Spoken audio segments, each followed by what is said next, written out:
સત્યવલ સાહેબ સાહેબ વાલ્મીકી વ્યાસ જાસ ઉગ્ર બુદ્ધિ નિગમ દેશાંબુધરન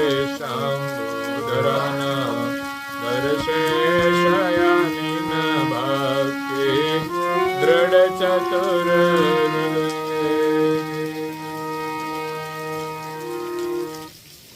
પ્રેમી ભક્તજનો,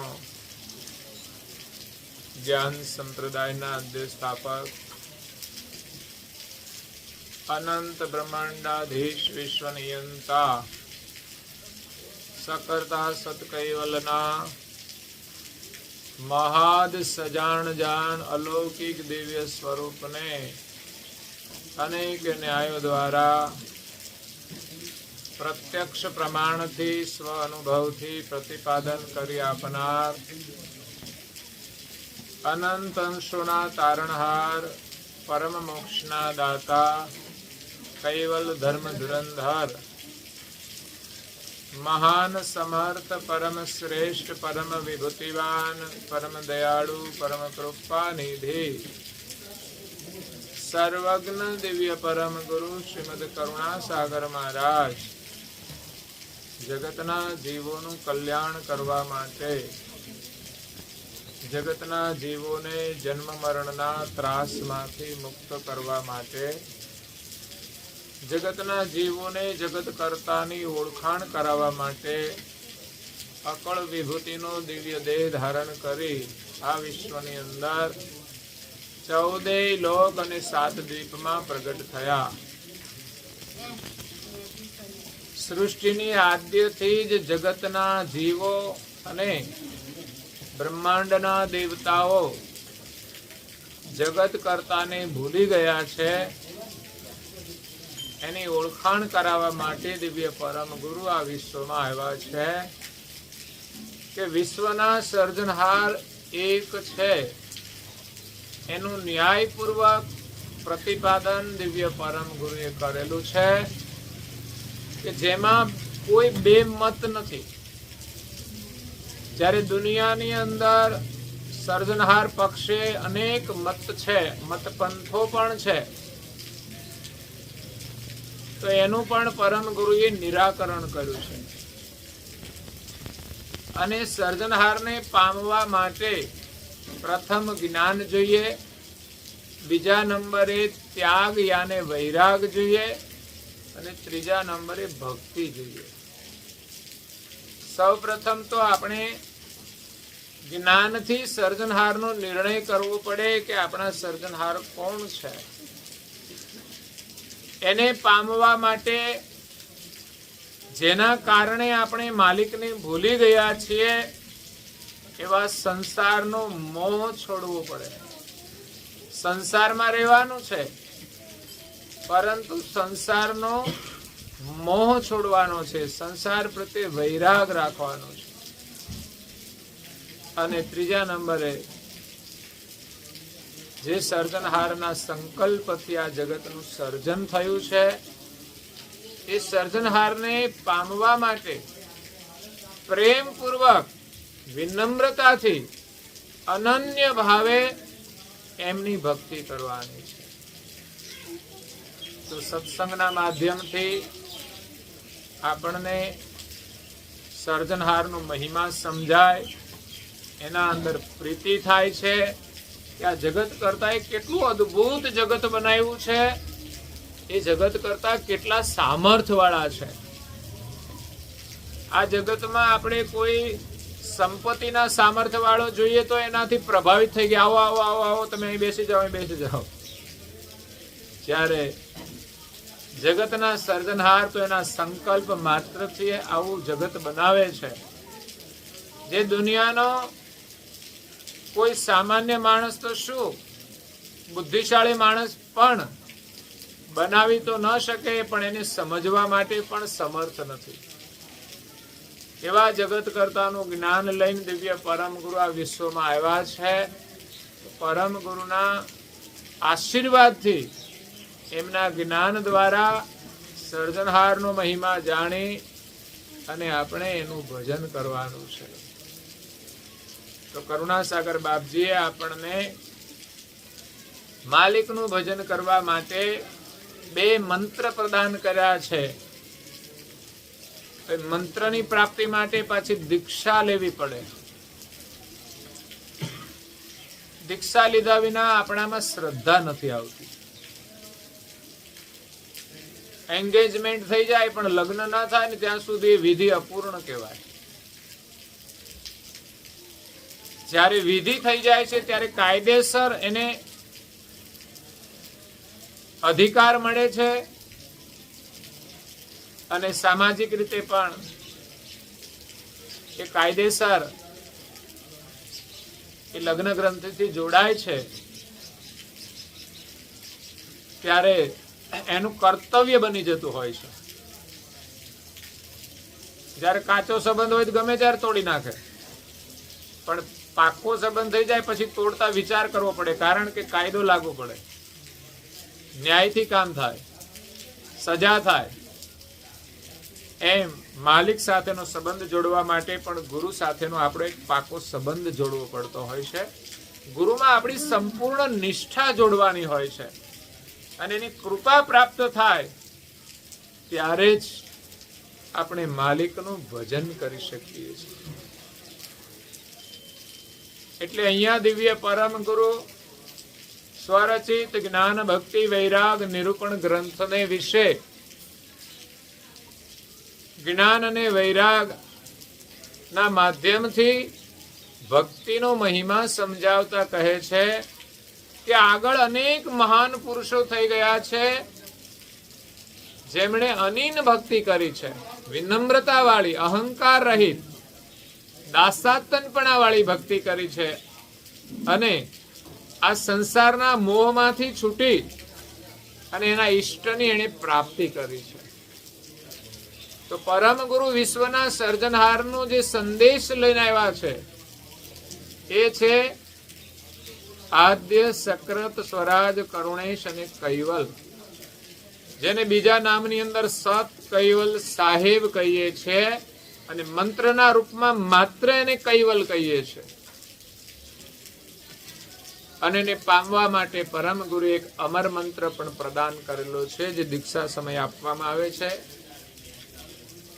દીક્ષા લીધા પછી મંત્ર મળી જાય એટલે કલ્યાણ નથી થતું, પણ મંત્રમાં આપણી શ્રદ્ધા જોડી અને નિયમપૂર્વક મંત્રનો જપ કરવામાં આવે તો આપણું કલ્યાણ થાય છે. આપણને કોઈ બીમારી લાગી છે, દવાખાને જઈએ, ડોક્ટર આપણું નિદાન કરી દે, ડોક્ટર આપણને દવા પણ આપી દે, દવા આપીને આપણે ઘરના કબાટમાં મૂકી દઈએ તો સારું થઈ જશે. કેમ? પૈસા તો આપણે ખર્ચા છે, નિદાને કરી લીધું છે. તો ડોક્ટર પાસે જવા છતાંય, નિદાન થવા છતાંય, દવા લાવવા છતાંય જ્યાં સુધી એનું નિયમપૂર્વક સેવન કરવામાં ન આવે ત્યાં સુધી રોગ મટતો. દવા પણ લેવાની છે અને પથ્યનું પણ પાલન કરવાનું છે કે ભાઈ રોગ હોય ત્યારે રોગને અનુસાર પથ્ય પાળવાની હોય છે કે આ નહીં ખાવાનું, આ નહીં જવાનું, આમ નહીં કરવાનું. એટલી ભક્તિ કરવામાં પણ ન કરવા જેવી ઘણી વસ્તુઓ હોય છે, જે ક્રિયાઓ હોય છે એને છોડવી પડે, ત્યારે જ આપણું ભક્તિમાં મન લાગે છે. ભક્તિમાં મને લાગી ગયા પછી તમારે કોઈ પરેજી પાળવાની નથી. મતલબ એવો નથી કે ગમે તે પાછું કરવાનું, પણ ભક્તિ વિશે જ એવો છે કે તમે રસબસ થઈ જાઓ પછી તમે ખોટું કરશો જ નહીં. પછી જે છોડવાનું હતું એ હંમેશના માટે છૂટી જાય છે. એટલે આપણે જેવી રીતે જીવવું જોઈએ એને બદલે આપણે કંઈક ઉલટું જીવી રહ્યા છીએ એટલે આ બીમારીઓ આવે છે. એમ આ જીવનમાં પણ આપણે કંઈ ભૂલી ગયા છીએ, એના કારણે આપણે આ સંસારની અંદર ભટકીએ છીએ. અજ્ઞાનતાને કારણે આ શરીરના મોહમાં, આ સંસારના મોહમાં, ક્યારેક ક્યારેક પરિવારના મોહમાં પણ આપણે ભગવાનને ભૂલી જઈએ છીએ. પરિવાર આપણો છે, પરિવાર છે, એના પ્રત્યે પ્રેમ હોવો જોઈએ, પણ મોહ ના હોવો જોઈએ કે આપણે ભગવાનને ભૂલી જઈએ. સર્વે કરવામાં આવે ને તો ઘરમાં બહુ ઓછા લોકો પ્રાર્થના કરતા હોય છે. એકાદ જણ કરે ઘરમાં, મંદિર હોય. કેમ તો કે ભગવાનની પૂજા થઈ ગઈ એટલે બધાને આવી ગયું. આપણે એવું માની લીધું છે કે ભગવાનની પૂજા ઘરમાં થવી જોઈએ, પણ કોઈ પણ એક વ્યક્તિ કરી લે. એવું નથી માનતા કે આપણે બધાએ પૂજા કરવી જોઈએ. તો ખરેખર આ જાગૃતિ આવવી જોઈએ કે નાના બાળકથી લઈને દરેકે પોતાની સ્વતંત્ર પૂજા કરવી જોઈએ. પોતાને જેટલું આવડે તેટલું. દીક્ષા વિધિ પણ સમય અનુસાર, જેમ લગ્ન ઉંમર થાય ત્યારે થાય, એમ સમજણ આવે ત્યારે આપણે એક દીક્ષા પણ ગ્રહણ કરવી જોઈએ. આપણને જેમાં આસ્થા હોય એમાં દીક્ષા ગ્રહણ કરશો તો તમને ધર્મનો માર્ગ પ્રાપ્ત થશે, ભક્તિનો માર્ગ પ્રાપ્ત થશે. ભક્તિમાં તમારી શ્રદ્ધા થશે અને તો જ તમે નિયમનું પાલન કરી શકશો. નહીં તો સમજણ હોવા છતાંય આપણે બધા નિયમો પાળી નથી શકતા, અને નિયમ લીધા વિના આપણું કામ થતું નથી. સામાન્ય રીતે માણસને સામાજિક રીતે સવારે વહેલા ઉઠવું જોઈએ. સામાજિક રીતે કે વહેલા ઉઠે તો માણસ બધું કામ કરી શકે. એની જગ્યાએ માણસ બેદરકારીથી મોડા સુધી ઊંઘતા હોય છે, તો એની પ્રગતિ નથી થતી. પૈસા મળી જવાય પ્રગતિ નથી. પૈસા તો માણસ બેઈમાનીથી પણ લાવે છે, અને કદાચ એના પ્રારબ્ધમાં હોય તો મળી જાય, પણ સંસ્કાર મહત્વના છે. કે મોડા સુધી ઊંઘવું એ દરિદ્રતાની નિશાની છે. માણસ સંસ્કારની રીતે દરિદ્ર થઈ જાય. માણસ માત્ર સંપત્તિથી જ ગરીબ નથી હોતો, સંસ્કારથી પણ ગરીબ હોય છે. તો મોડા સુધી ઊંઘવું એ દરિદ્રતાનું પ્રતીક છે. ઘરની અંદર સમૃદ્ધિ નથી આવતી, રિદ્ધિ સિદ્ધિ નથી આવતી. એમ કહેવાય છે કે સંસ્કારની જે સમૃદ્ધિ છે એ સવારે બ્રહ્મ મુહૂર્તમાં આપણને પ્રાપ્ત થાય છે. જે વહેલો ઉઠી જાય ને એને સ્વાભાવિક એમ થાય કે મારે કંઈક કરવું છે ધાર્મિક રીતે. બાકી તો આપણી ડ્યુટી હોય ને વહેલા ઉઠવું પડે તો મજબૂરી હોય છે. નોકરી મળી હોય અને સવારે વહેલા જવાનું હોય તો જઈએ ઉઠીને, પણ નોકરી ન હોય, નોકરી મોડી હોય, માનો કે શિક્ષક હોય તો 10 વાગે જવાનું હોય, તો એ વહેલા નહીં ઉઠે. કેમ તો કે આપણી નોકરી તો 10 વાગ્યાની છે, એટલે 9 વાગે ઉઠીએ તો પણ ચાલે. અને ઉઠ્યા પછી પાછું વિશેષ કંઈ ન કરે તો મહત્વનું નથી. માણસને એટલી બધી અનુકૂળતા હોય છે ને તો પણ માણસ બેદરકારી રાખે છે. અમે જોયું છે, કરવાવાળા કરે છે, એ સૌભાગ્યની વાત છે કે સમયનો એ સદુપયોગ કરી રહ્યા છે, જીવનનો એ સદુપયોગ કરી રહ્યા છે, જીવનને સાર્થક કરી રહ્યા છે. આવું માનવ જીવન ક્યારે મળશે? આવો મોકો ક્યારે મળશે? ઓ દુનિયાના લોકો મળ્યો છે આવો મોકો. આવો મોકો ક્યારે મળે ભગવાનનું નામ લેવાનું? પૂછો આ પ્રાણી, પશુ, પંખી, કોઈને એને ક્યાં ભગવાનનું ભજન કરવાનું છે? કારણ કે એની પાસે સમજ જ નથી. એ ઘાટની અંદર એ સમજ જ નથી મૂકી, એટલે એને ઉઠીને જ કરવાનું. તો આપણા કરતા હારા કે ભાઈ સમયસર ઉઠી જાય. બોલો, કોઈ પક્ષીઓ 10 વાગ્યા સુધી ઊંઘતા ના હોય, એ વહેલા ઉઠી જ જાય. સવારમાં એ કસરત કરતા હોય, ઉડતા હોય પ્રસન્નતાથી, અને માણસ ઊંઘતો હોય. ખાલી માણસ વહેલો ઉઠી જાય ને તો પ્રસન્ન થઈ જાય, અને એના આરોગ્યની રક્ષા થાય, એને રોગ પ્રતિકારક શક્તિ મળે છે. એવો શુદ્ધ વાયુ પણ બ્રહ્મ મુહૂર્તમાં હોય છે. વિજ્ઞાન પણ એમ કે છે ઓઝોન વાયુ એ શુદ્ધ વાયુ છે, એ સવારમાં મળતો હોય છે. પછી વાતાવરણમાં અશુદ્ધિઓ આવતી હોય છે. એટલે જીવનમાં ભક્તિ કરવી જોઈએ, એના માટે માનવ જીવન મળ્યું છે. પરિવાર પ્રત્યેનું કર્તવ્ય ધર્મ પણ આપણે ભક્તિથી પ્રાપ્ત થાય છે. નહીં તો લોકોને પરિવારમાં જીવતા નથી આવડતું. બોલો, એમાંય લડાઈ ઝઘડા. શું એલા શા માટે આ પરિવારમાં જોડાયા છે? પરિવાર સાથે પણ આપણે પ્રેમથી રહેવું જોઈએ. તો માલિકને જ્યાં સુધી પ્રાપ્ત નહીં કરીએ ત્યાં સુધી આપણું જન્મ મરણનું દુઃખ ટળવાનું નથી. ઠીક છે, કોઈ પ્રારબ્ધના કારણે આપણને થોડું સુખ મળી જાય, પણ વારંવાર આ સુખ મળશે નહીં જો મહેનત નહીં કરીએ તો, જો સુકૃત નહીં કરીએ તો. ભગવાનને તો બધા જ અંશ સરખા છે તો કોઈને ગરીબ શા માટે બનાવે, કોઈને અમીર શા માટે બનાવે? ભગવાને કોઈ ભેદ નથી પાડ્યો. એને ત્યાં કોઈ ભેદ નથી, એને કોઈ વર્ણભેદ પણ નથી, એને કોઈ લિંગ ભેદ પણ નથી. પરંતુ જે કંઈ આપણને મળે છે એ આપણા જ કર્મનું ફળ મળે છે.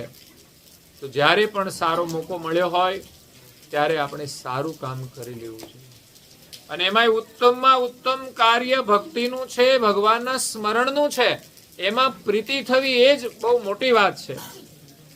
ભગવાનના નામમાં પ્રીતિ થવી ને એનું સ્મરણ કરવું. દુનિયાનું સ્મરણ તો કરીએ છે, અહીંયા આમ થયું ને અહીંયા આમ થઈ ગયું, આપણે કોઈ લેવા દેવા ના હોય તોય વાતો કરીએ. પરંતુ ભગવાનનું સ્મરણ કરવું, એમાં પ્રીતિ થવી, એ ભાગ્યની વાત છે. એટલે માનવ જીવન મળ્યું છે તો ભગવાનનું સ્મરણ કરીએ ઉત્તમ કર્મ છે. પછી ઘણા બધા સેવાના કાર્યો હોય છે. તમે ઘરમાં વડીલ વૃદ્ધ હોય એની તમે મદદ કરો, કોઈ બીમાર હોય એની તમે મદદ કરો, કોઈ પ્રાણી પશુ પંખી દુખી હોય એને તમે મદદ કરો. આ બધા સેવાના ઉત્તમ કાર્યો છે. પણ ભગવત સ્મરણ જેવું શ્રેષ્ઠ કાર્ય જગતમાં કોઈ નથી. અને ભગવત સ્મરણ કરે ને એ જ સેવા કાર્ય કરી શકે છે. એને સેવા કરવાની ઉર્જા પણ ભગવત સ્મરણમાંથી મળે છે, ભગવાનના વિશ્વાસમાંથી મળે છે. તો જે સેવા કરે ને ભગવાનને ક્યારેય ના ભૂલે. તો ભગવાનનું સ્મરણ કરવું એ શ્રેષ્ઠ કાર્ય છે. એક શ્લોકની અંદર કહ્યું છે, સુભાષિતની અંદર. આપણે ત્યાં સંસ્કૃતમાં સુભાષિતો છે, પણ હવે તો સંસ્કૃત ભાષા જ ભણવામાં નથી આવતી, એટલે સુભાષિતો કોને આવડે? જેની અંદર સુવિચારો છે. એટલે સંસ્કૃત ભાષા જ સંસ્કારિત ભાષા છે. એની અંદર સંસ્કારોનું જ્ઞાન આપવામાં આવે છે. આપણા ઋષિમુનિએ જે ધર્મગ્રંથો બનાવ્યા એ સંસ્કૃતમાં બનાવ્યા, કઈ ઉપદેશ આપ્યો એ સંસ્કૃતમાં આપ્યો છે. જો કે સંસ્કૃત ભાષા થોડી ગહન છે, સામાન્ય માણસ બોલી ના શકે, એમાં શુદ્ધ ઉચ્ચાર કરવો પડે. એટલે કરુણાસાગર બાપજીએ સરળ ભાષામાં ઉપદેશ આપ્યો છે. સંસ્કૃત ભાષાનો ઉપયોગ નથી કર્યો એટલા માટે કે જેને અભણ માણસો સમજી ના શકે, જેમાં વ્યાકરણની જરૂર પડે સમજવા માટે.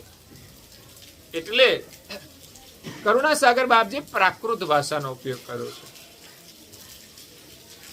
લોકભોગ્ય ભાષાનો ઉપયોગ કર્યો છે, કે જેથી અભણ માણસ પણ એની ચોપાઈઓને સરળતાથી સમજી શકે.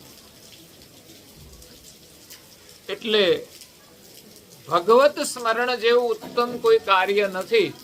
એના માટે એક સુભાષિતમાં કહ્યું છે, શતમ વિહાયમ ભોક્તવ્યમ સહસ્ત્ર સ્નાન ચરેત લક્ષમ વિહાયમ દાંતવ્યમ કોટી વ્યક્ત હરિસ્મરેત. શતમ એટલે 100, શતમ વિહાયમ ભોક્તવ્યમ, 100 કામ છોડીને ભોજન કરી લો. ઘણા લોકો ભૂતની માફક કામ કરે છે, ટાઈમે ખાતા, તો પછી કામ શા માટે કરવાનું? આ મજૂરી શા માટે? સમયે ભોજન કરી લેવું જોઈએ. અને શરીરના સ્વાસ્થ્ય માટે પણ બહુ જરૂરી છે. પણ કામના લોભના કારણે માણસ સમયસર ખાતો નથી, યા તો શુદ્ધ ભોજન કરતો નથી. ક્યારેક બહારનું ખાઈને ચલાવી લે, કાં તો સવારનું બનાવેલું બપોરે વાસી જમવું પડે. તો આપણે હંમેશા સમયસર ભોજન કરવું જોઈએ અને શુદ્ધ ભોજન કરવું જોઈએ, સાત્વિક ભોજન કરવું જોઈએ. આજે સાત્વિક ભોજનનો વધારે અભાવ છે. અને એમાંય શાકાહારી ભોજન કરવું જોઈએ. જો ભોજન ઉપર મહત્વ આપીએ તો હંમેશા શાકાહારનું સેવન કરવું. જો કે તમાકુ વાળા એમ કહી શકે કે એ તો શાકાહાર છે, વનસ્પતિ છે, પણ સાત્વિક નથી. ખરેખર ખાવાની ચીજ નથી, પણ માણસ સેવન કરે છે. માણસ તો ન કરવાનું કેટલું બધું સેવન કરે છે. માંસ પણ સેવન કરવા યોગ્ય નથી, પણ કરે છે. તો માણસની બુદ્ધિ ભ્રષ્ટ થશે. જે લોકો માંસાહારનું સેવન કરે છે હિંસક બની જશે. કારણ કે માંસાહારનું સેવન કરવા માટે સ્વયંને પણ હિંસા કરવી પડશે ને તો કરશે. જ્યારે વનસ્પતિજન્ય આહાર એ આપણી અંદર દયા ભાવ પ્રગટ કરે છે. કોઈને પણ આપણે દુઃખી ન કરીએ એવો અહિંસક ભાવ વનસ્પતિજન્ય આહારમાં છે. કારણ કે આપણા ઋષિ મુનિઓ વનફળ ખાઈને સાધના કરતા હતા કે જે શુદ્ધ સાત્વિક ભોજન છે. એટલે આપણે ત્યાં વ્રતોની અંદર ઉપવાસની અંદર ફલાહાર કરવામાં આવે છે. પણ હવે આપણે ફલાહારની પરિભાષા બદલી નાખી છે. બધું ભોજન બનાવીએ ફલાહારમાં. ખરેખર તો વૃક્ષને લાગતા ફળો એને ફળાહાર કહેવાય. એનું નામ શું તો કે ફળાહાર. પણ આપણે તો રાજગરાનો શીરો ફળાહારમાં કહેવાય, મોરૈયો ફળાહારમાં કહેવાય છે. પછી બહુ જાતનું લોકો ફળાહાર બનાવતા હોય છે. ઠીક છે, છતાંય સાત્વિક ભોજન છે એટલે માન્ય રાખ્યું છે. સાત્વિક છે એટલે ફળાહારમાં માન્ય રાખ્યું છે. પરંતુ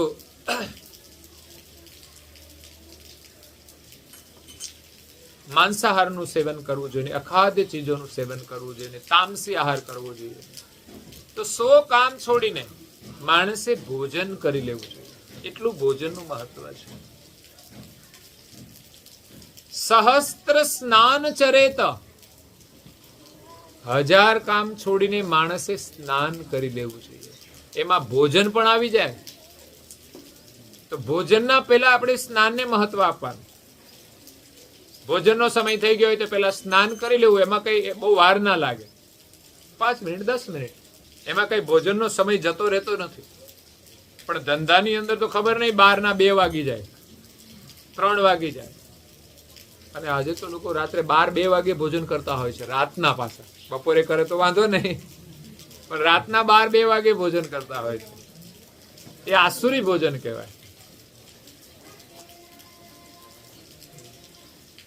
એટલે ભોજનનો વિવેક આવશે ને તો વિચાર આપણને મળશે સારા. ભોજનનો નિયમ હશે તો જીવનમાં પણ નિયમ આવશે. વિચારો ઉપર જેટલું નિયંત્રણ એટલું વ્યવહારમાં નિયંત્રણ આવશે. એ સીધી જ વાત છે. અને આહારમાં જેટલું નિયંત્રણ એટલું વિચારમાં નિયંત્રણ. ગમે તે ખાઈ લીધું સમજવાનું, ગમે તેવા વિચાર આવશે. લોકો કે આ ગમે તેવા વિચાર આવે છે, શું કરવું? બસ એક જ વસ્તુ, તમારું આહાર નિયંત્રણ કરી દો. અને બીજું ગમે ત્યાં જવાનું નિયંત્રણ. માણસ ગમે ત્યાં ફરતો હોય તો પણ ગમે તેવા વિચારો આવી શકે છે. એટલે આહાર નિયંત્રણ પછી ગમે ત્યાં જવાનું નિયંત્રણ હોવું જોઈએ. તો બધું નિયંત્રણ થઈ જાય છે. કામ સિવાય ઘરની બહાર જવું નહીં. કામ હોય તો જવાનું, અને સમયે બહાર જવું નહીં. રાત્રે 12 વાગે ભટકવાનું કોઈ મહત્વ નથી. જેની જોબ હોય વસ્તુ અલગ છે. હવે જોબો થઈ રાતની, બાકી તો બહુ જોબોય નહોતી એટલી રાતની. લોકો સૂર્યોદય પછી કામ કરતા હતા અને સૂર્યાસ્ત સમય છોડી દેતા હતા. અત્યારે તો કામ વગર લોકો રાત્રે જાગતા હોય છે, અને કાં તો કામનાઓના કારણે જાગતા હોય છે. એ બધું અમાનવીય છે, અકુદરતી છે. આપણે કુદરતી જીવન જીવવાનું છે, કુદરતના નિયમ પ્રમાણે જીવન જીવવાનું છે. એને કારણ વગર અકુદરતી જીવન. રાત્રે જાગવાનું કારણ વગર. કારણ હોવું જોઈએ. સારું કામ હોય, કોઈને બીમાર હોય ને સેવા કરતા હોય તો જાગો તમે. પણ કારણ વગર લોકો રાત્રે બજારે બેઠા હોય, ગપ્પા મારતા હોય, કચરો ખાતા હોય, કઈ કારણ હોય છે. એમાંથી બધી કુટેવો પડી જતી હોય છે. પછી મા બાપને પણ ભૂલી જતા હોય છે, પત્નીને પણ ભૂલી જતા હોય છે, એને પણ અન્યાય થતો હોય છે, અનૈતિક સંબંધો જોડી દેતા હોય છે. ગમે તે કચરો ખાવાનું આ પરિણામ છે. ગમે ત્યાં જવાનું આ પરિણામ છે. નિયંત્રણ હોય કે ક્યાંય ગમે ત્યાં નહીં જવું તો પછી માણસ એનું મન ભટકશે ને. એટલે 100 કામ છોડીને માણસે ભોજન કરી લેવું, 1000 કામ છોડીને એમણે સ્નાન કરી લેવું. ઘણા લોકો સવારે સ્નાન ના કરે, બોલો. હવે તો 80% 90% લોકો કરે છે બધા. પહેલા નહોતા નાતા, પહેલાના સમયમાં વડીલો નહોતા નાતા. અને આજે ઘણા લોકો એવા કામ કાજમાં એવા વ્યસ્ત હોય છે. તો ઘણા મને 9 વાગે મળે, મેં કીધું મંદિરમાં તો હજુ નાયો નથી. એટલું પાછી ખબર ખરી કે નાયા વગર ના જવાય. પણ જે કામ કરવાનું હોય તે પણ સવારે પેલા ઉઠી વેલા ઉઠી સ્નાન કરી અને ભગવત પૂજા કરીને કામ કરવું જોઈએ. પછી ગંદા થઈએ તો ફરી નાઈ લેવાનો. પરંતુ એવું કઈ ખેતીનું કામ હોય કે કપડા મેલા થવાના હોય તો એના માટે સ્નાન મોડું નહીં રાખવું જોઈએ.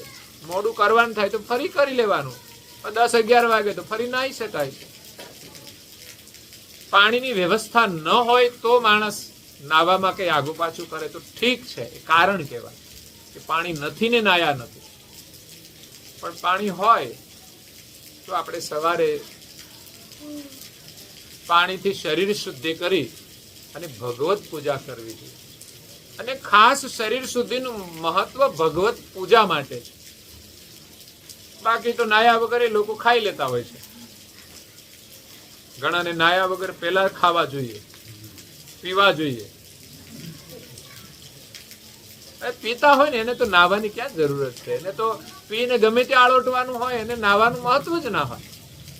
પણ નાહવાનું મહત્વ છે પવિત્રતા. અને પવિત્રતા માટે જયારે નાહીએ ને ત્યારે પછી આ કોઈ કચરો આપણે ખાતા નથી. પહેલા તો પૂજા કરતા પહેલા કશું લેવું નહીં. પણ ઘણાને તો નાતા પહેલા કંઈક લે ત્યારે તો પેટ સાફ થાય છે. આવી સમસ્યાઓ ઊભી કરી છે, હતી નહીં. જન્મો ત્યારે કઈ એવી તકલીફ નહોતી કે આને કશું આપીએ ને એ પેટ સાફ થાય.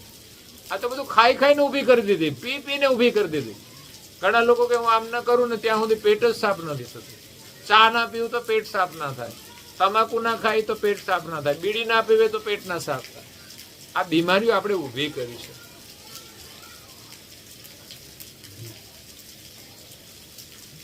એટલે સવારે વહેલા ઉઠી સ્નાન કરવાનું મહત્વ છે. સ્નાન કરીને પૂજા કરવાનું મહત્વ છે.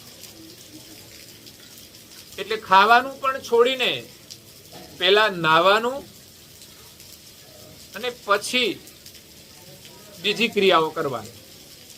બીજી ક્રિયામાં મહત્વ એક પછી એક આવે છે. ખાવાનું મહત્વ નથી આવતું, નાવાનું મહત્વ છે. પણ નાવા કરતા વિશેષ મહત્વ છે સહસ્ત્ર સ્નાન ચરેત. 1000 કામ છોડીને સ્નાન કરવું. લક્ષમ વિહાયમ દાંતવ્યમ. લાખ કામ છોડીને તમારે દાન કરવું. તો દાન કરવાનું હોય તો નાવાનું પણ છોડી દેવાનું. કે બહુ નાઈને આવું એવું નહીં, પેલા કરી લેવાનું પછી નાઈ લેવાનું. કારણ કે નાવા જતા મનના વિચારો બદલાઈ જાય. અગર તો મોકો જતો રહે તો એ કામ આપણે કરી શકતા નથી. એટલું મહત્વપૂર્ણ દાન છે કે દાન એ જ્યારે સારો વિચાર આવે ને ત્યારે જ થાય. માત્ર 10 મિનિટ જતી રહે ને આપણું મન બદલાઈ જાય કે હવે કઈ નહીં, ચાલશે. જે સમય થઈ ગયું તો થઈ ગયું, વવાઈ ગયું તો વવાઈ ગયું. પછી ન વવાય ને તો નથી વવાતું. એટલે સમયનું એ મહત્વ છે કે ઋતુ કાળે જ વાવણી થાય છે. એનો સમય હોય ત્યારે જ બીજ વાવવામાં આવે તો જ એ ફલીભૂત થાય છે. દરેક પ્રાણી માત્રની અંદર ઋતુકાળ આવે છે. એ ઋતુકાળે જ બીજ ફલિત થાય છે, નહીં તો નિષ્ફળ જાય છે. એમ આપણા જીવનમાં સમય દાનનું મહત્વ છે. યોગ્ય સમય. એનો એક સમય એવો હોય છે કે આપણી પાસે દાન કરવાની ક્ષમતા હોય, એ પણ એક સમય છે. પછી કોઈ ઉત્તમ કાર્ય થતું હોય એ પણ એક સમય છે. તો જ્યારે સમય હોય ત્યારે આપણે દાન કરી લેવું જોઈએ. ત્યારે ખાવાનું છોડી દેવાનું, નાવાનું છોડી દેવાનું અને દાનને મહત્વ આપવાનું. દાન કર્યા પછી સ્નાનને મહત્વ આપો, સ્નાન પછી ભોજનને મહત્વ આપો. પરંતુ સુભાષિત એમ કહે છે કે દાનથી પણ એક કાર્ય મહત્વનું છે. કોટી વ્યક્ત હરિસ્મરે. કરોડ કામ છોડીને તમે હરિનું સ્મરણ કરો. હરિનું સ્મરણ કરે અને બીજું કોઈ દાન કરવાની જરૂર ના પડે. કદાચ ભગવાનનું સ્મરણ કરવા વાળા દાન પણ કરતા હશે, સ્નાન પણ કરતા હશે અને ભોજન પણ કરતા હશે, પણ પ્રાથમિકતા એ હરિસ્મરણને આપતા હશે. પહેલું હરિસ્મરણ, પછી દાન, પછી સ્નાન અને પછી ભોજન.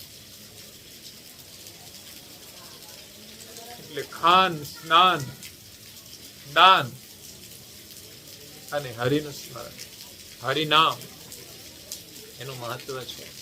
પણ સંસારની જંજાળમાં લોકો ભગવાન નામ લઈ શકતા નથી. પૂછીએ તો કે સમય નથી. સમય તો ઘણો છે નવરા ફરવાનો, પણ ભગવાનનું નામ લેવાનો સમય નથી. સંસારને આપણે એટલું સત્ય માન્યું છે કે એની પાછળ આખી જિંદગી ખર્ચી નાખીએ છીએ. આવું અમૂલ્ય જીવન ખોઈ નાખીએ છીએ, પછી મળતું નથી આવું જીવન.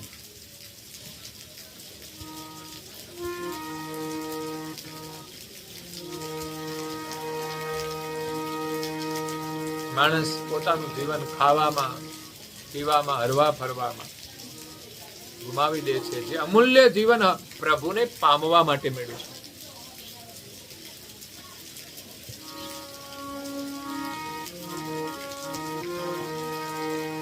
કબીર સાહેબે બહુ સરસ કંઈક વાત કરી છે કે માણસ ખાવામાં પોતાનું જીવન ગુમાવી દે છે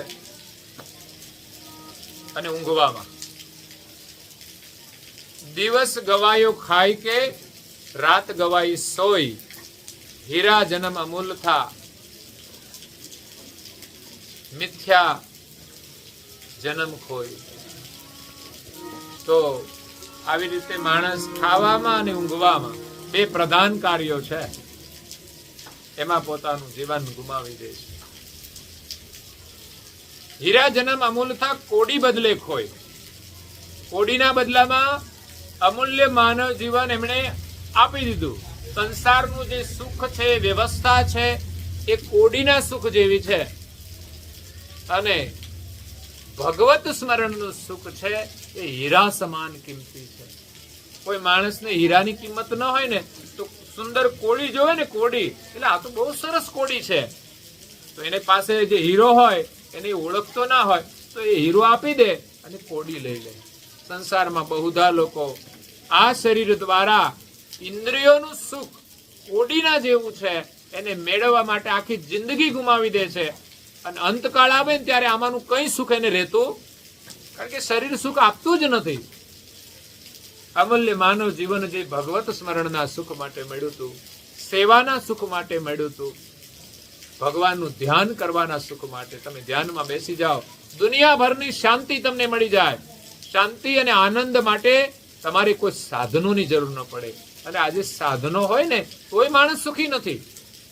માણસ આજે પરાધીન થઈને સુખી થવા પ્રયાસ કરે છે કે આ વસ્તુ મળી જાય તો હું સુખી. મોબાઈલ તો હોય પણ આવો જ મોબાઈલ હોય તો હું સુખી, ગાડી હોય પણ આવી ગાડી હોય તો સુખી. એવી પરાધીનતામાં માણસ દોડે છે, છતાં પણ માણસ સુખી રહેતો નથી. કારણ કે પરાધીન સુખ છે, એક સમય એવો આવે છે કે જે શરીર દ્વારા સુખ મળે છે, શરીર જ કામ નથી કરતું તો સાધન શું કરવાના છે. પણ ભગવત સ્મરણ જે કરી લે છે ને એ કોઈ પણ પરિસ્થિતિમાં એ સુખી રહેતો હોય છે. એટલે ભગવત ભક્તિનું મહત્વ છે ને ભગવત સ્મરણનું મહત્વ છે. કરુણાસાગર બાપજી અહીંયા કહે છે, વાલ્મીકી મુનિ વ્યાસ. વાલ્મીકીએ લૂંટફાટ છોડીને રામનું રટણ કર્યું તો એ સુખી થઈ ગયા. મુનિ વ્યાસ, વ્યાસ મુનિ જે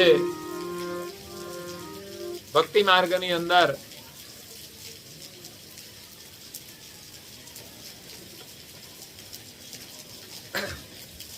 મહાન વિદ્વાન પુરુષ થઈ ગયા છે. વ્યાસ મુનિ ભગવત અવતાર માનવામાં આવે છે, ભક્તિનો અવતાર માનવામાં આવે છે. જેમણે પોતાની વિદ્વત્તાથી 18 પુરાણની રચના કરી છે, જેમાં દેવોની ભક્તિનું વર્ણન છે. શિવ પુરાણ હોય, વિષ્ણુ પુરાણ હોય, બ્રહ્મ પુરાણ હોય, પછી મરણ પછી લોકો ગરુડ પુરાણ બેસાડતા હતા. એમાં બધું સામાજિક વર્ણન હોય છે કે તમે સારું કામ કરો, ભગવત સ્મરણ કરો. એ વ્યાસ મુનિ એમના પિતાનું નામ હતું પરાશર ઋષિ અને માતાનું નામ હતું સત્યવતી.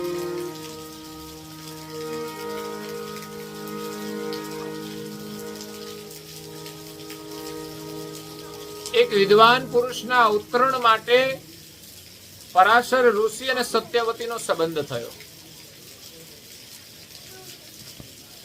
એની કથા આવે છે મહાભારત કાળની અંદર, જ્યારે શાંતનુ રાજા હતા.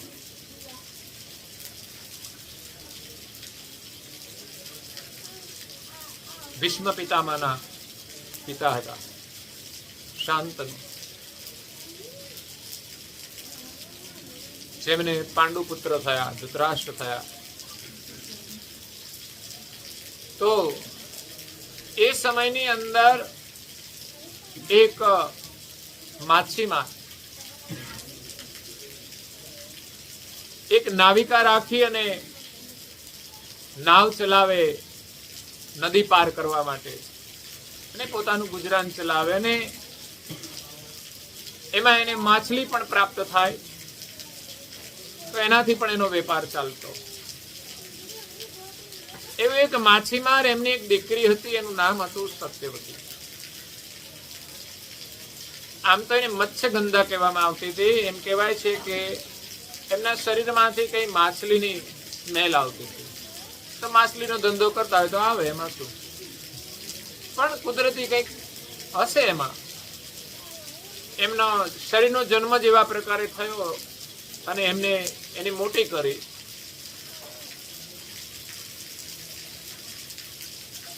ત્યારે એકવાર પરાશર ઋષિ એમને આ ગંગા પાર કરવાની હતી. તો એ સમય એવો હતો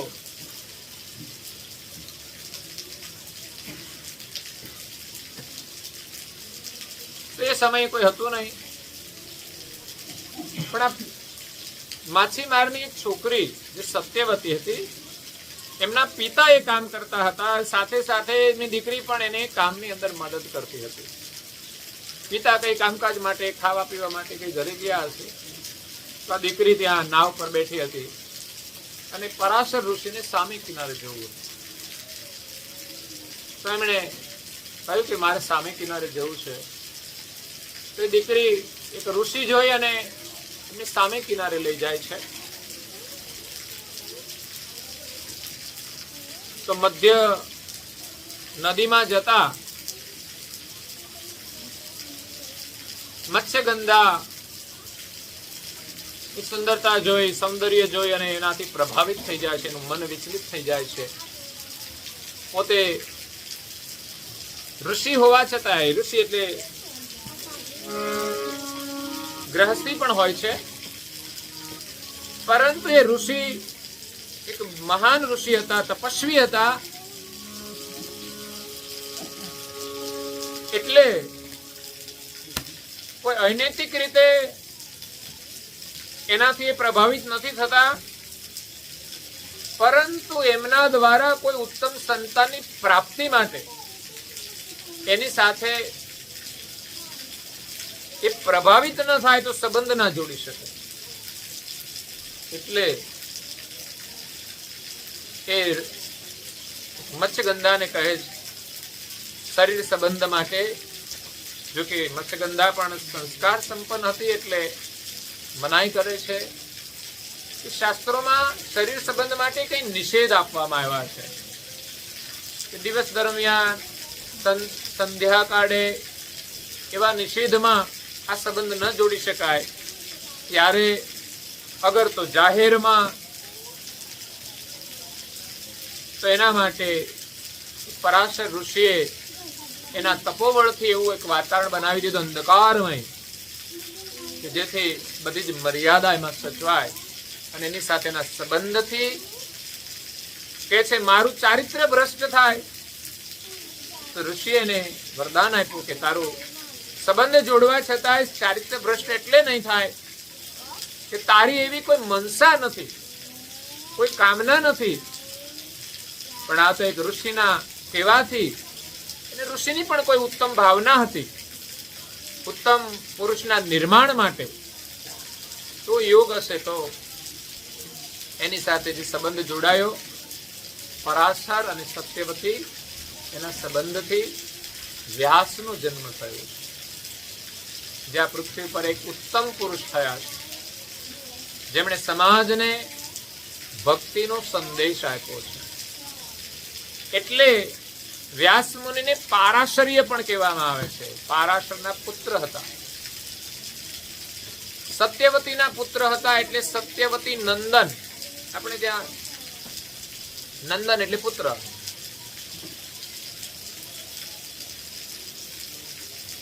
એટલે સત્યવતી નંદન પણ કહેવાય છે. જેમ દેવકી નંદન શ્રી કૃષ્ણ હતા જેનો જન્મ આજના દિવસે ગોકુળ અષ્ટમીના દિવસે મધ્યાહન રાત્રિએ થયો હતો. એટલે ઘણી આવી અલૌકિક ઘટનાઓ ઘટતી હોય છે. અને એક દ્વીપની અંદર એમનો જન્મ થયો વ્યાસનો. દ્વીપ એટલે ફરતું પાણી હોય અને મધ્યમાં એનો જન્મ થાય યા તો જન્મ બીજ થાય તો એ દ્વૈપાયન પણ કહેવાય છે. પારાશર આ પુત્ર પારાશર્ય દ્વૈપાયન, અને એનો વર્ણ કૃષ્ણ વર્ણ હતો એટલે કૃષ્ણ દ્વૈપાયન પણ કહેવામાં આવતું.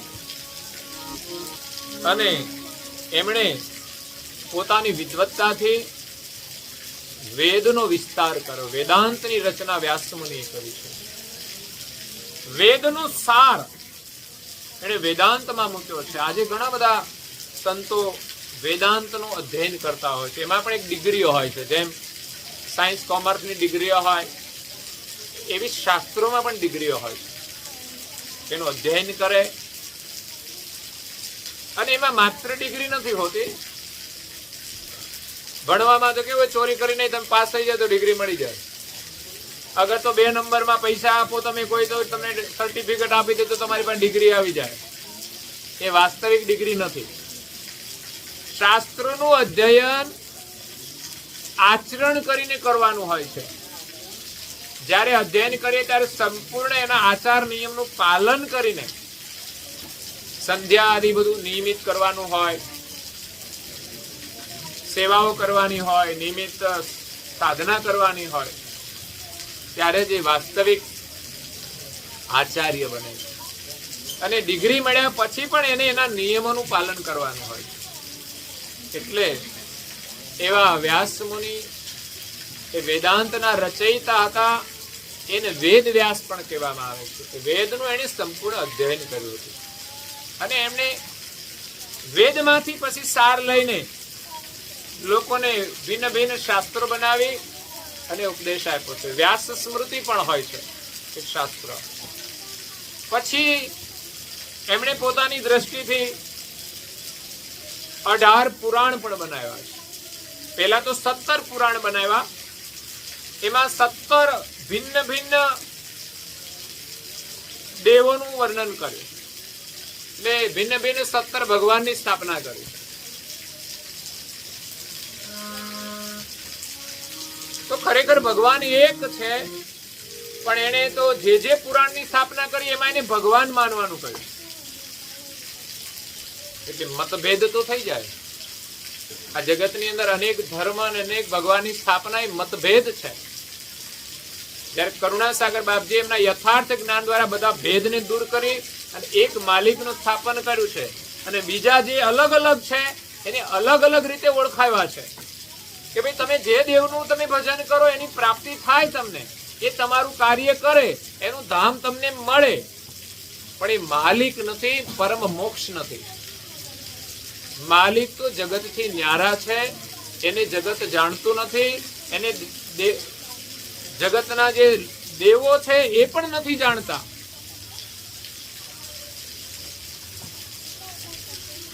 એટલે વ્યાસમુનિએ એક રીતે કામ સારું કર્યું છે કે લોકોને ભક્તિમાં જોડ્યા. અનેક દેવોનું ભગવાન તરીકે સ્થાપન કરી અને ભક્તિનું વર્ણન કર્યું છે કે તમારી શ્રદ્ધા તમે ભગવાનમાં રાખો. જે સંસારમાં અધર્મ કરતા હોય એને ધર્મના માર્ગે જોડવાનું એક કાર્ય કર્યું છે. પરંતુ સમસ્યા એ ઊભી થઈ કે આટલા બધા ભગવાનમાં ઝઘડા પણ થાય અને આજે ધર્મના ઝઘડા પણ થાય છે. કોઈ ગમે તે બકવાસ કરી દે અને લોકો વિરોધ ઉઠાવે છે. અત્યારે હિન્દુની અંદર તો અનેક મતપંથ છે, પણ અન્ય જગતની અંદર હિન્દુ, મુસ્લિમ, યહૂદી, પારસી, ક્રિશ્ચિયન એ સિવાય પણ અનેક મતપંથ છે. તો એમાં પણ મતભેદોને લઈને ઝઘડા થતા હોય છે. જ્યારે કરુણાસાગર મહારાજ શ્રી અધ્યાત્મ જગતની અંદર આ બધા ઝઘડાઓનું સમાધાન કરી અને એક મત સ્થાપિત કર્યો છે કે આપણા સૌના સર્જનહાર એક છે. આ શરીરને ચલાવનાર આત્મા જેમ એક છે, એમાં બ્રહ્માંડને ચલાવનાર કે સર્જન કરનાર બીજા બધા કાર્ય કરે છે, પણ સર્જન કરનાર સર્જનહાર એક છે. એમનો સંદેશ લઈને પરમ ગુરુ આવ્યા છે. અને સર્જનહાર કોણ છે, કેવા છે? તો આ શરીરને ચલાવનાર આપણું ચૈતન સ્વરૂપ જેવું છે એની સજાતિના માલિક છે. આપણું સ્વરૂપ એની સજાતિનું છે, આપણે એમના અંશ છીએ. પણ દુનિયામાં કઈ ભિન્ન ભિન્ન માન્યતાઓ છે ભગવાન પ્રત્યેની. આ સંસારમાં કોઈ મહાન પુરુષો થયા એને પણ ભગવાન તરીકે સ્થાપિત કર્યા. વ્યાસમુનિ એક મહાન પુરુષ હતા, પણ આપણે ત્યાં એક માન્યતા આવી ગઈ જે મહાન પુરુષો એ બધા ભગવાન હોય અને આપણે પણ ભગવાન છીએ, પણ આપણે આપણને જાણતા નથી એમ. પણ એ હકીકત ભૂલવાળી છે. આપણે ભગવાન ના બની શકીએ. ભગવાનના અંશ છીએ, અંશ જ રહીએ. માલિક એક જ છે અને અંશી છે. એને પામીએ તો એની એકતા થઈ જાય. ભગવાન રૂપ આપણે બની જઈએ, પણ ભગવાન સ્વયં નથી બની શકતા. ભગવાન જો આપણે પોતાને માનીશું તો પછી અહમ આવશે. આ દુનિયામાં કેટલાય ભગવાનની ગતિ મેળવ્યા સિવાય પણ ભગવાન બની જાય છે. કેમ? તો કે આપણે ભગવાન છીએ. પૂજાવાનું કોને ના ગમે? ભગવાન થવાનું કોને ના ગમે? પોતાનામાં કઈ ન હોવા છતાંય પોતાને ભગવાન મનાવે છે. એક ભાઈ તો ઓફિસર હતા, એ કે હું કલ્કી અવતાર છું, એવું યુટ્યુબમાં આવતું હતું. એટલે પછી ઓફિસ જવાનું જ બંધ કરી દીધું કે હું તો કલ્કી અવતાર છું. પછી તો બધી તપાસ થાય, કલ્કી અવતાર હોય તો પછી એને ક્યાં નોકરીની જરૂર, કાં તો છોડી દેવી જોઈએ નોકરી. પણ આ તો નોકરી રાખવાની અને કે છે મારે આવવાની જરૂર નથી. એટલે એવી માન્યતાઓ, ભ્રાંતિઓ આ જગતમાં બહુ જ ચાલે છે, અંધશ્રદ્ધાઓ. કરુણાસાગર મહારાજનું જ્ઞાન એટલું યથાર્થ છે કે દુનિયાભરની જે કઈ ભ્રમણાઓ છે આપણે દ્રશ્યમાન થશે અને સત્ય વસ્તુની પ્રાપ્તિ થશે.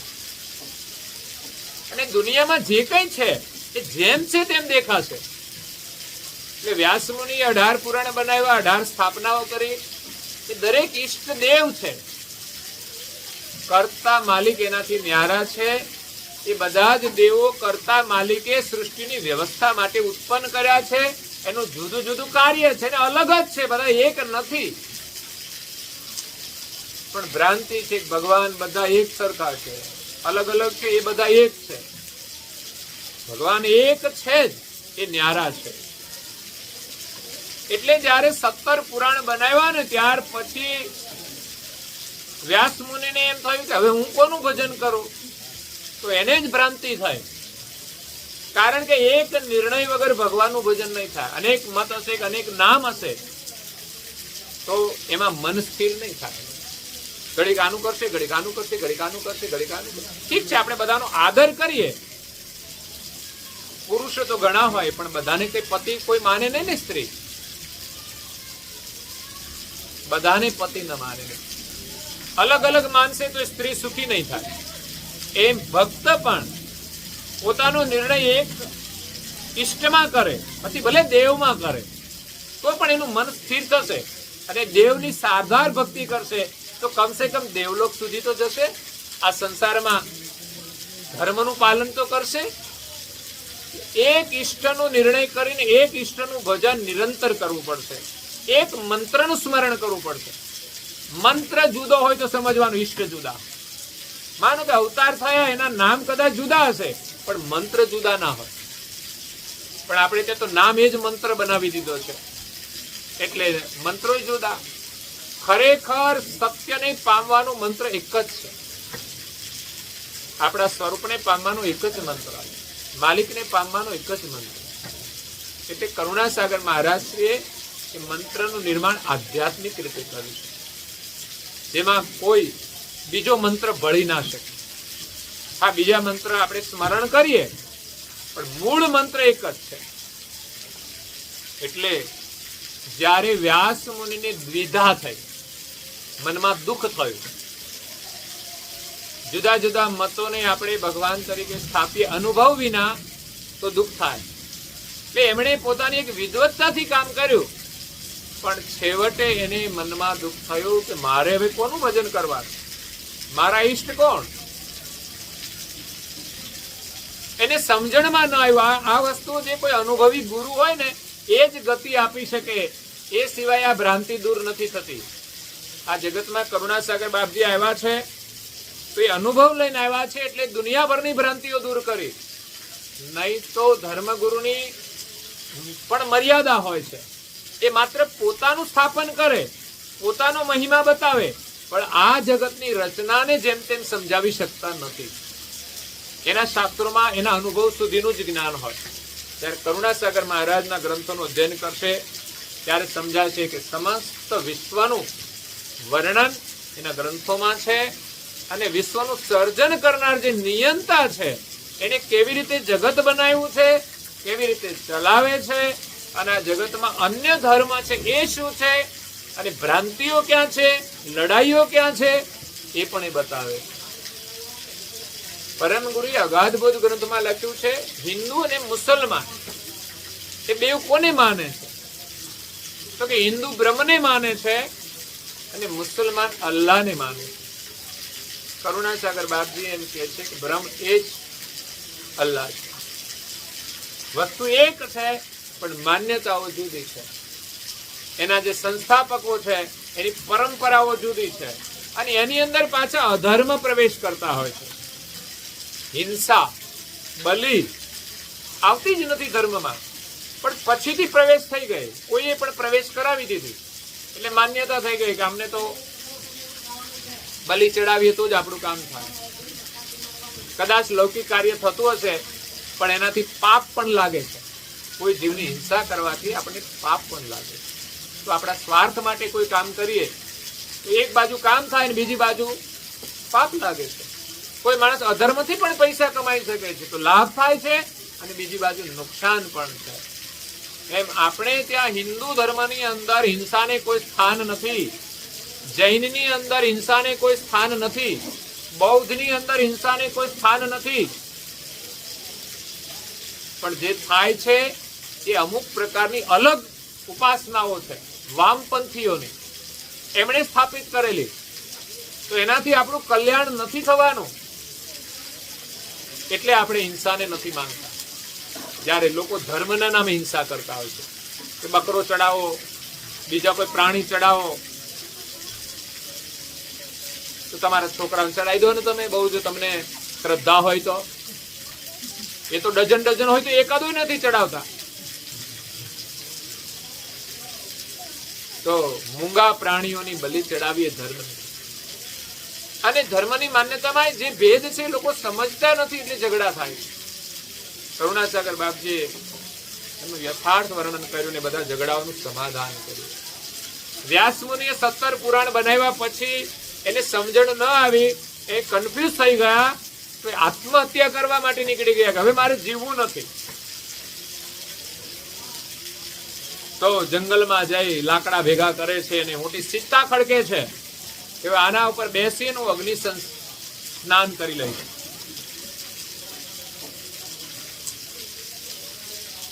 તો એ સીતા ખડકીને તૈયાર થયા, એના ઉપર સવાર થવાની તૈયારી. એ જ સમયે વિષ્ણુને ખ્યાલ આવ્યો કે આ વિદ્વાન પુરુષ છે ને આ રીતે આત્મહત્યા કરે એ બરાબર નથી. એટલે એને સાચો માર્ગ બતાવવો જોઈએ. એમણે જે કઈ કામ કર્યું છે, પરંતુ આત્મહત્યા કરવી એ બરાબર નથી. ત્યારે વિષ્ણુએ નારદ મુનિને સંકેત કર્યો કે જાઓ તમે એને તમે આત્મજ્ઞાન આપો. ત્યારે નારદ મુનિ આવે છે નારાયણ નારાયણ કરતા, અને વ્યાસ મુનિ જયારે સીતા પર મરવાની તૈયારી કરે છે ત્યારે એની સાથે સત્સંગ કરે છે, વાર્તાલાપ કરે છે. તમે આ શું કરી રહ્યા છો? તો કે મેં આ બધું કાર્ય કર્યું, હવે મને સમજાતું નથી કે મારે કોનું ભજન કરવાનું.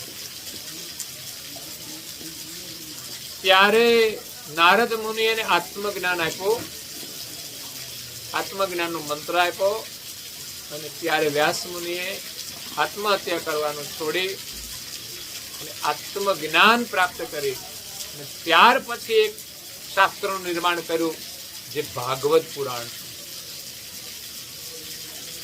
ભાગવત પુરાણનું સર્જન વ્યાસ મુનિએ કર્યું.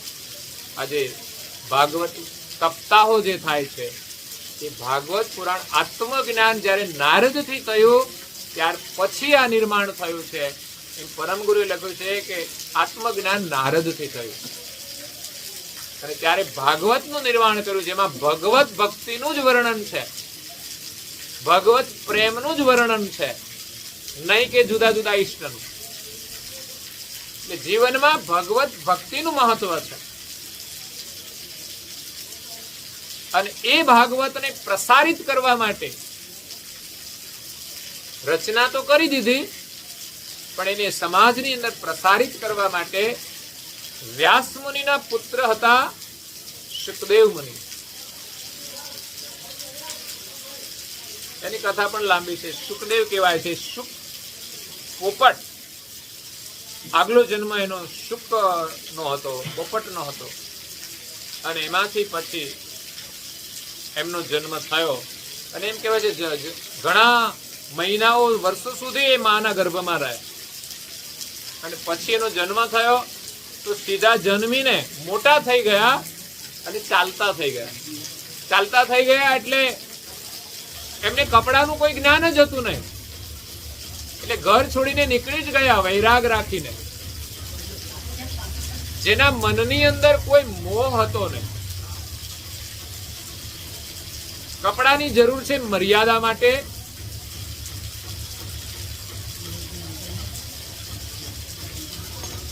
પણ અત્યારે તો લોકો કપડા પહેરવા છતાંય મર્યાદા ના સચવાય તો કપડાનું કોઈ મહત્વ નથી રહેતો. એવી ફેશનો આવી છે, ચારે બાજુથી ફાટેલા હોય. પેલા તો એમ થાય કે ફાટેલા કપડા પહેર્યા હોય તો એમ થાય કે હમણાં ઉપર કોઈ બળજબરી કરી હશે એવા કપડા લાગે. એટલે કપડા એ મર્યાદા માટે છે. પણ શુકદેવ મુનિ કોઈ વસ્ત્ર પરિધાન કરતા નહોતા, કારણ કે જન્મતાની સાથે જ એને એ જ્ઞાન મળ્યું હતું ગર્ભમાં, અને એને કોઈ સંસારનો મોહ નહોતો, એટલે એને કપડાની જરૂર નહોતી. આજે દિગંબર જૈન મુનિઓ હોય છે નિર્વસ્ત્ર ફરી શકે. કેમ? તો કે એને સંસારમાં શરીરનો મોહ નથી અને કોઈના શરીરનો મોહ નથી. એટલે એ બાળકની જેમ વિચરણ કરે છે, બ્રહ્મચર્યનું પાલન કરીને વિચરણ કરે છે. અને છતાંય સમાજમાં એ મર્યાદામાં વિચરણ કરે છે. એના નિયમથી વિરુદ્ધ ક્યાંય જતા નથી હોતા. સમાજમાં પણ એ મર્યાદામાં રહેતા હોય છે. કપડા ન હોવા છતાંય પણ એક મર્યાદા, એ બહુ મોટી મર્યાદા છે. અને કપડામાં રહીને મર્યાદા રાખવી એ પણ એક મર્યાદા છે. એટલે કપડા આપણી મર્યાદા સચવાય એવા પરિધાન કરવા છે. તો શુકદેવ મુનિ દિગંબર અવસ્થામાં વિચરણ કરતા હતા. એમાં વ્યાસ મુનિએ પોતાનું ભાગવત પ્રસારિત કરવા માટે થોડા એમના શિષ્યોને એમણે શ્લોકો કંઠિત કરાવ્યા અને પછી જંગલમાં જઈને જે બાજુ શુકદેવ મુનિ વિચરણ કરતા હતા ત્યાં એમને સંભળાવ્યા. એને સાંભળવામાં આવ્યા એટલે એનાથી આકર્ષિત થયા, કારણ કે ઉત્તમ જ્ઞાનના વચનો હતા. અને એ ભાગવત ના આકર્ષણથી એમણે કહ્યું કે મારે આ શ્રવણ કરવા છે. ત્યારે શિષ્યો પછી એમને વ્યાસ મુનિ પાસે લાવે છે અને આખું ભાગવત એમને સંભળાવે છે. ત્યારે એ તો એકવાર સાંભળે કે એકવાર બોધ લેતા એને અનુભવ થઈ જાય એવા એ વૈરાગી હતા શુકદેવ મુનિ. અને એ શુકદેવ મુનિ એ ભાગવતના પ્રણેતા, એને સૌ પ્રથમ ભાગવત સત્સંગ, એમને ત્યાં એક રાજા પરીક્ષિત હતા જેમને શ્રાપ લાગ્યો હતો શ્રૃંગી ઋષિનો, શ્રમિક ઋષિનો. કારણ કે એ પરીક્ષિત રાજાએ ભૂલ કરેલી. પરીક્ષિત હતો કોણ?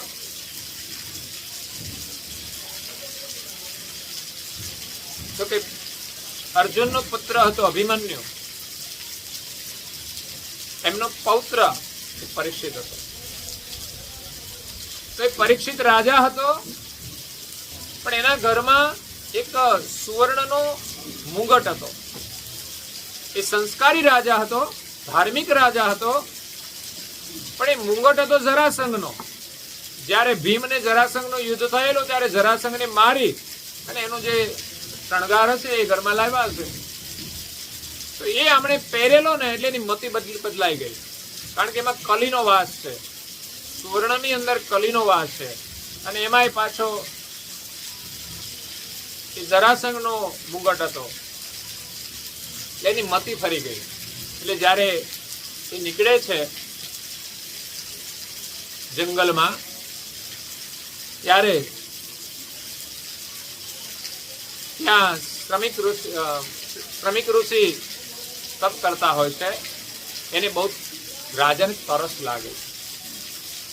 તો શ્રમિક ઋષિ તો ધ્યાનમાં બેઠા છે. ત્યાં જઈને રાજા એની પાસે માગણી કરે છે કઈ ખાવાની પીવાની. એ તો ધ્યાનમાં બેઠા છે એટલે રાજાને એમ થયું કે આ મારો અનાદર કરે છે, મારો આદર નથી કરતા, એટલે એને શ્રાપ આપી દીધો. એક મરેલો સાપ હતો ને એમના ગળામાં પહેરાવીને જતા રહે. શ્રમિક ઋષિ જયારે ધ્યાનમાંથી જાગે છે ત્યારે જોયું તો પોતાના ગળામાં એક તક્ષક નાગ હતો મરેલો. તો ઋષિ પણ ગુસ્સે થઈ ગયા. ઋષિનો ગુસ્સો એટલા માટે હતો કે લોકો જો આવી રીતે અધર્મનું કાર્ય કરશે, ઋષિઓને પરેશાન કરશે, તો એ રાજાને બોધ આપવા માટે ગુસ્સામાં આવી ગયા અને શ્રાપ આપી દીધો. તે જે કામ કર્યું છે ને, આ મરેલા સાપને મારા ગળામાં નાખવા, પણ એ જ તક્ષક નામનો ઝેરી સાપ તને કરડશે અને 7મા દિવસે તારું મૃત્યુ થશે. એ શ્રાપની એને ખબર પડી ત્યારે પરીક્ષિત બેચેન થઈ ગયા કે હવે તો 7 દિવસ જ રહેવાનો છું, પછી તો હું રહેવાનો નથી. તો એને આ રાજ વૈભવ હતો એના પ્રત્યે વૈરાગ આવી ગયો કે હવે મારે શું કરવાનું?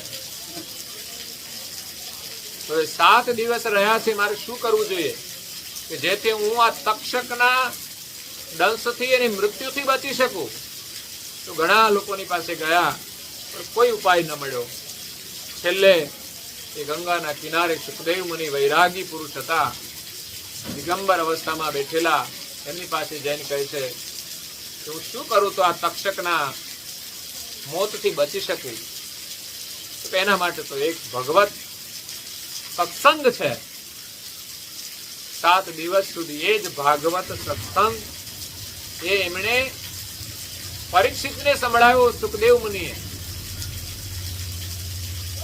તો 6 દિવસ સાંભળ્યો તો એનામાં મોહ છૂટતો નહોતો, કારણ કે રાજપાટનો મોહ છોડવો સહેલો છે. ઘર છોડી નીકળી જાવ તો થોડા દિવસમાં ભૂલાઈ જાય, પણ સાથે આવેલું જે શરીર છે ને એના મોહમાંથી છૂટવું મુશ્કેલ કામ છે. એ મારાપણું માનવું એમાંથી છૂટવું મુશ્કેલ છે. એ માયા જ મોટી છે. તો એમાંથી છોડાવવા માટે સુખદેવ મુનિએ 7મા દિવસે એમને જે બોધ આપ્યો અને અંતે એની મોહ જે માયા હતી શરીરની એ પણ છૂટી ગઈ અને રાજાનો ભાગવતી મોક્ષ થયો અને એને વૈકુંઠની પ્રાપ્તિ થાય છે, સાંકેત ધામની પ્રાપ્તિ થાય છે. તો એવા વ્યાસ મુનિએ ભાગવતની રચના કરી છે અને આજે હિન્દુ ધર્મની અંદર એ ભાગવત દ્વારા લોકોની અંદર ભગવત કાર્યો થાય છે, ભગવત સંસ્કાર પ્રાપ્ત થાય છે. એવા હતા વ્યાસ મુનિ. જે વ્યાસ મુનિને સુખદેવજી જેવા મહાન પુત્ર હતા અને એ જ સુખદેવ મુનિએ પરીક્ષિત રાજાને ભાગવત બોધ આપી અને એનો ઉદ્ધાર કર્યો હતો. તો વ્યાસ મુનિએ આ જગતની અંદર સારું કામ કર્યું છે અને થોડી ભૂલે પણ કરી. એમણે પોતાને સમજાય પછી કે જે 17 પુરાણ કર્યા એને લઈને અનેક મતભેદો પણ ઉભા થયા. કરુણાસાગર બાપજી કહે છે કે વિશ્વના સર્જનાર એક છે. એ જ્ઞાન દ્વારા સિદ્ધાંત દ્વારા સમજાવે છે. એનું ભજન કરીને આપણે કલ્યાણ કરવાનું છે. આ જીવન આપણને એક કૈવલ્ય આપવું છે. આ શરીર એમનું બનાવેલું છે અને માનવ જીવનનો મોકો મળ્યો છે. તો પરમ ગુણની કૃપાથી એ માલિકને ઓળખી એનું સ્મરણ કરી એમની પૂજા પ્રાર્થના કરી અને આપણે જીવન સફળ કરીએ. કદાચ આપણે મહાપુરુષો જેવી સાધના ન કરી શકે તો કંઈ નહીં, પણ આપણાથી જે થઈ શકે એવી તો કરી શકીએ. એટલું કરીશું તો આપણામાં એ સામર્થ્ય આવશે. સવારે વહેલા ઉઠી શકાય, અડધો કલાક પૂજન કરીએ, તિલક કરીએ, મંત્ર હોય તો મંત્રનો જપ કરીએ, થોડી પ્રાર્થના કરીએ, માતા પિતાને પ્રણામ કરીએ, વડીલોની સેવા કરીએ, બીમારની સેવા કરીએ, મૂંગા પ્રાણીઓની મદદ કરીએ. એ પ્રકારે આપણે અને ભોગ વિલાસથી આપણે થોડો સંયમ રાખી, મન ઉપર નિયંત્રણ રાખી અને આપણું જીવન સંયમી બનાવી ભગવત સ્મરણ કરીને સફળ કરીએ. આજે સદગત આત્મા કૈવલધામવાસી કાળીદાસ બાપા દાદા એની પાવન સ્મૃતિમાં એમના પુત્રો શ્રી રજનીભાઈ અને પ્રદીપભાઈ સપરિવારની હાર્દિક ભાવનાથી આજે સત્સંગ પારાયણ રાખવામાં આવ્યું. સાચા અર્થમાં એની શ્રદ્ધાંજલિ આપી છે અને સાથે સાથે પરિવારે પરમ ગુરુના આશીર્વાદ પણ પ્રાપ્ત થયા છે. જે આશીર્વાદ એ પરિવારને જન્મો જન્મ સુધી આ સંસ્કાર પ્રદાન કરતા રહેશે, સત્સંગમાં પ્રીતિ કરતા રહેશે અને એનું કલ્યાણ થશે. તો પરમ ગુરુના શરણમાં પ્રાર્થના કરીએ, સદગત આત્માને પરમ શાંતિ આપજો, આપના શરણમાં નિવાસ આપજો, પુનઃ માનવ જન્મ પ્રદાન કરજો. કારણ કે એમના પાછળ કરેલું આ સત્સંગનું કાર્ય એ જ સદગત આત્માને માનવ જીવન આપી શકે છે અને પરિવારને પણ પરમ ગુરુના આશીર્વાદ મળે છે. અહીંયા બેઠેલા તમામ જે ભક્તજનો છે એમને પરમ ગુરુના સત્સંગ આશીર્વાદ પ્રાપ્ત થયા છે. જે આશીર્વાદથી તમારો પરિવાર સુખી રહે, સંપન્ન બને અને જીવન સફળ થાય, એ જ શુભકામના સાથે આપણે અહીંયા કથાને વિરામ આપીએ છીએ. અસ્તુ સત્કેવલ સાહેબ. જય જય જય જય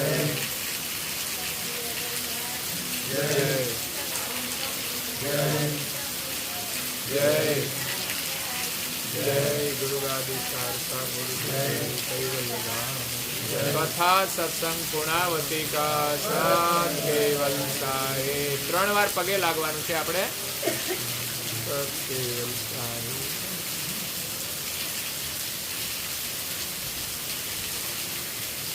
કૈવલ અંશો સત કેવલ સાહેબ. બાજુ વાળાને પ્રેમથી કહેજો સત કેવલ સાહેબ. સત કેવલ. હે નાથ જોડી હાથ પાએ પ્રેમથી સૌ લાગીએ, શરણો મળે સાચું તમારું એ હૃદયથી માગીએ. જે અંશ આવ્યો આપ પાસે શરણમાં અપનાવજો. પરમ ગુરુએ આત્માને શાંતિ સાધી આપો.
सागर महाराज की जय, श्री नारायणदास जी महाराज की जय, श्री सब पूर्णाचार्य महाराज की जय, श्री सब संतन की जय, श्री सब देवन की जय, ज्ञान संप्रदाय की जय, श्री गुरु गादी शारदापुरी की जय, श्री सेवक धाम की जय, सत्संग पारायण आरती पूर्णावती का